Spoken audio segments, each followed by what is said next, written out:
Les démons étaient autrefois des anges, qui ont choisi de suivre Satan dans sa rébellion contre Dieu. Ils ont été chassés du ciel par Dieu et sont donc devenus des anges déchus. Et il fut précipité, le grand dragon, le serpent ancien, appelé le diable et Satan, celui qui séduit toute la terre, et ses anges furent précipités avec lui. Dans Apocalypse 12 verset 4, on apprend que Satan a été expulsé du ciel avec un tiers de ses anges. Une véritable armée de démons erre donc aujourd'hui sur terre dans le seul but de tourmenter les hommes. À la fin des temps, ils seront jetés avec leur maître Satan, dans les temps de feu, où des souffrances éternelles les attendent. Nous connaissons grâce à la Bible, les noms d'une dizaine de puissants démons, qui sont les lieutenants de Satan. Qui sont-ils et quels sont leurs pouvoirs? C'est ce que nous allons voir maintenant. Abaddon, le destructeur. Dans Apocalypse au chapitre 9, on apprend que ce démon est appelé l'ange de l'abîme. L'abîme est un lieu où sont enfermés les démons les plus dangereux.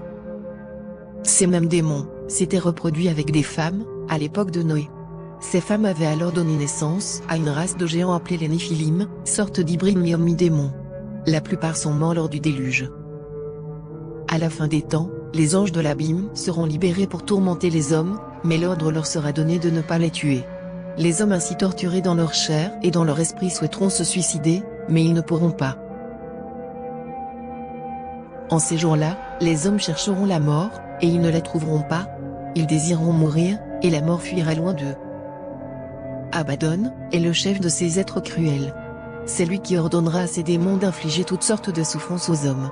Le sadisme du roi de l'abîme est donc sans limite. Azazel, le puissant. D'après les anciens cananéens, Azazel est un démon, qui habite dans le désert. Son nom signifie Dieu a rendu fort.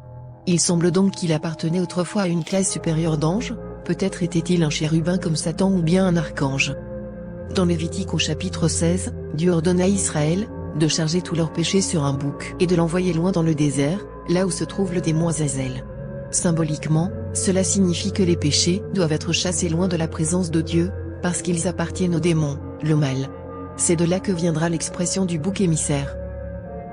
Selon le livre d'Enoch, qui est un livre non reconnu par les Juifs, ni par de nombreux chrétiens, Azazel apprit aux hommes à fabriquer des armes, des boucliers, des cuirasses. Il leur montra le travail des métaux nobles, pour ciseler les bracelets et les parures.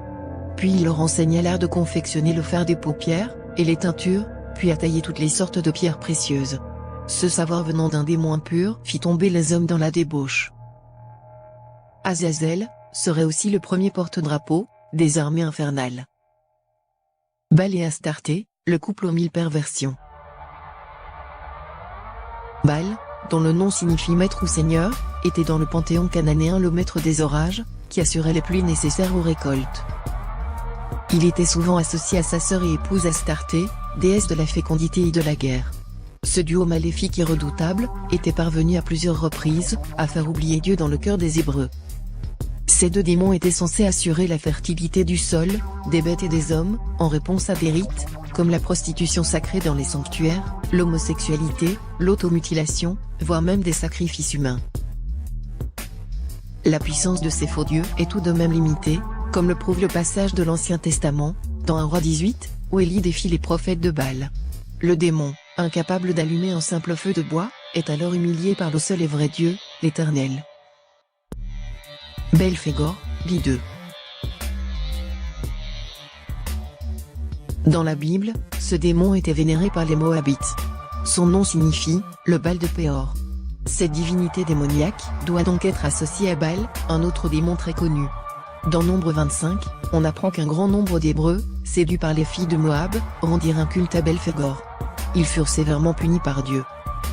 Belphégor est le démon des découvertes. Il tente les hommes, en leur inspirant des inventions ingénieuses destinées à les enrichir. Ce démon très laid, prend une apparence séduisante pour tromper les hommes. Beaucoup d'inventeurs, même encore aujourd'hui, se sont sans doute enrichis après lui avoir rendu un culte. D'après certaines sources, des hommes lui offraient leurs excréments pour s'attirer ses faveurs. Jézabel, la séductrice. Dans l'Ancien Testament, Jézabel était la femme du roi Achab. Elle encourageait le roi hébreu et son peuple à adorer Baal et Astarté. Jézabel tua les prophètes de l'Éternel, ainsi que tous ceux qui osaient s'opposer à elle. Pour la punir, Dieu la condamna à une mort terrible. On la jeta par une des fenêtres du palais, et son cadavre fut dévoré par les chiens. On retrouve cette Jézabel dans le Nouveau Testament, et plus précisément dans Apocalypse 2 verset 20. Jézabel y est décrite comme une fausse prophétesse, qui donne de mauvais enseignements, et séduit les chrétiens pour les faire tomber dans la fornication. Comme dans l'Ancien Testament, elle pousse les croyants à rendre des cultes aux idoles, c'est-à-dire aux démons. Le démon qui a possédé la Jézabel de l'Ancien Testament, est donc identique à celui qui a poussé la fausse prophétesse à faire adorer de faux dieux aux chrétiens. Cet esprit vicieux possède donc les femmes afin qu'elles séduisent les enfants de Dieu. Mammon, le Cupide. Son nom a plusieurs origines. En araméen, il signifie riche, en hébreu, il est rapproché de Matmon, qui signifie trésor ou argent. Dans la langue phénicienne, Mammon signifie bénéfice. Dans le Nouveau Testament, Mammon représente la possession matérielle. Ce démon séduit les hommes par les nombreux vices liés à l'argent. Dans Matthieu chapitre 6 verset 24, Jésus déclare, « Nul ne peut servir deux maîtres.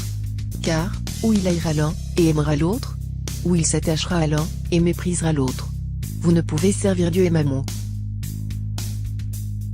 Dans notre monde moderne, on voit bien que Mammon séduit encore beaucoup les hommes. La majorité des gens préfèrent les richesses matérielles aux richesses spirituelles. Pour le monde, réussir sa vie cela veut dire avoir une belle maison et une belle voiture. Vivre dans la sainteté pour plaire à Dieu est devenu une aberration. L'argent, et donc Mammon, a remplacé Dieu dans le cœur des hommes. Moloch, le sanglant. Moloch est le démon des sacrifices humains, et en particulier ceux des enfants. Son nom signifie d'ailleurs sacrifice. On apprend dans la Bible que les Ammonites, une ethnie cananéenne, sacrifiaient leurs premiers-nés en les jetant dans un brasier, pour s'attirer les faveurs de Moloch. Cet horrible démon adore faire du mal aux enfants, car il symbolise l'innocence. En effet, les enfants, qui n'ont pas encore péché volontairement, sont les êtres qui se rapprochent le plus de la pureté de Dieu. En s'attaquant aux enfants, ce démon sait qu'il attriste Dieu. De plus, il prend un énorme plaisir à voir pleurer les mères, à qui on arrache les enfants pour les sacrifier. Aujourd'hui, de nombreuses sectes sataniques rendent un culte à Moloch en sacrifiant des enfants. Le Bohemian Club est l'une de ces sectes, elle réunit chaque année à l'abri des regards de grands hommes d'affaires, ainsi que des politiques, américains pour la plupart. Mais le plus grand sacrifice d'enfants reste aujourd'hui l'avortement. Chaque année, environ 50 millions d'enfants sont tués à cause de cette pratique barbare. Moloch n'a donc jamais été aussi puissant qu'aujourd'hui.